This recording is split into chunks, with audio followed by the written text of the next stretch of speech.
Hello bachcho, let's see the question. Question says hydrogen is thought to account for approximately 75% of mass of the universe.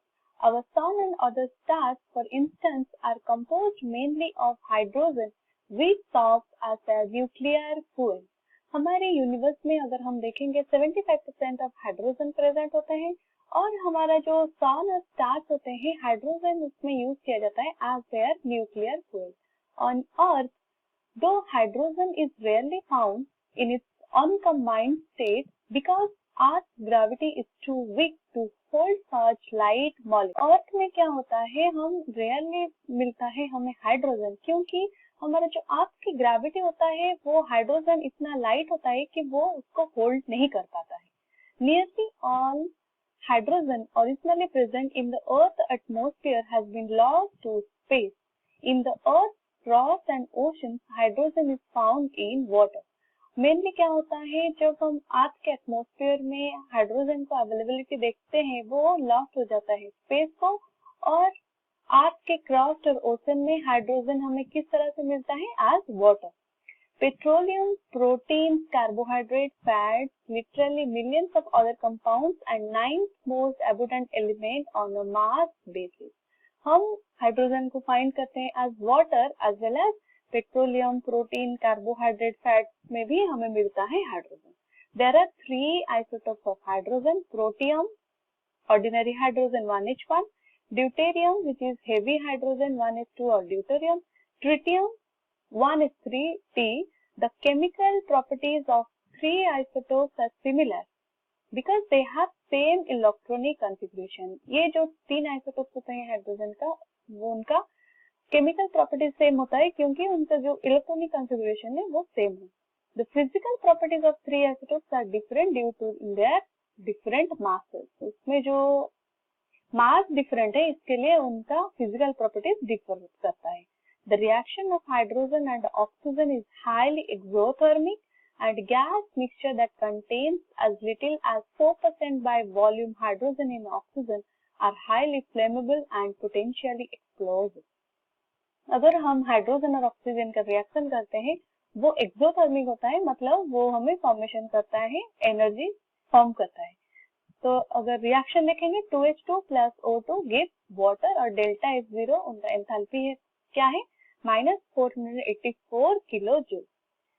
Hydrogen is an enormously attractive fuel. Hydrogen एक attractive fuel होता है because it is environmentally clean. वो environmentally clean होता है, मतलब वो environment को pollute नहीं करता है. Hydrogen economy is a new field in which it is thought that our energy needs can be met by gaseous, liquid and solid hydrogen. Hydrogen economy हमें क्या बताता है कि हम गैसियस, लिक्विड और सॉलिड हाइड्रोजन से भी एनर्जी हम नीड हमारा कंप्लीट कर सकते हैं. Since hydrogen is not naturally occurring substance like coal, oil, natural gas, energy must be expended to produce hydrogen before it can be used. जैसे कि हमें मिल जाता है नेचुरली कोल, ऑयल और नेचुरल गैस, उस तरह से हाइड्रोजन हमें नेचुरली नहीं मिलता है. इसके लिए अगर हम हाइड्रोजन को यूज करना चाहेंगे तो हमें कुछ एनर्जी देना पड़ता है for the production of the hydrogen. Current research therefore focus on finding cheaper methods for extracting hydrogen. Current research मतलब अभी हम रिसर्च कर रहे हैं किसके लिए, cheaper method for extracting hydrogen. Hydrogen extraction के लिए इजी मेथड या चीपर मेथड जिसमें कि लो कॉस्ट मेथड होगा उसके लिए हम फोकस कर रहे हैं. हमें पूछा गया है which one is the lightest gas. हमें जो दिए गए हैं गैस ऑक्सीजन, नाइट्रोजन, हाइड्रोजन और हीलियम, उनमें से कौन सा गैस होगा विच इज लाइटेस्ट वन. कौन सा गैस लाइटेस्ट होगा उसको जानने के लिए हमें उस गैस का एटॉमिक मास पता होना चाहिए. इसके लिए तो हमारा की कंसेप्ट क्या होगा, atomic mass of the gas. Atomic mass of gas. जो पहला गैस हमें दिया गया है वो है ऑक्सीजन. ऑक्सीजन एक डाई एटॉमिक फॉर्म में रहता है which is dioxygen. Dioxygen O2 और इसका एटॉमिक मास है 16 एटॉमिक मास यूनिट AMU. और नेक्स्ट देखेंगे नाइट्रोजन। नाइट्रोजन भी डाई एटॉमिक होता है, जो कि है डाई नाइट्रोजन N2। N2 का एटॉमिक मास है 14 AMU atomic mass unit. Next हमें दिया गया है हाइड्रोजन। हाइड्रोजन इज ऑल्सो डाई एटॉमिक, तो डाईहाइड्रोजन गैस H2 और इसका एटॉमिक मास होगा 2 AMU।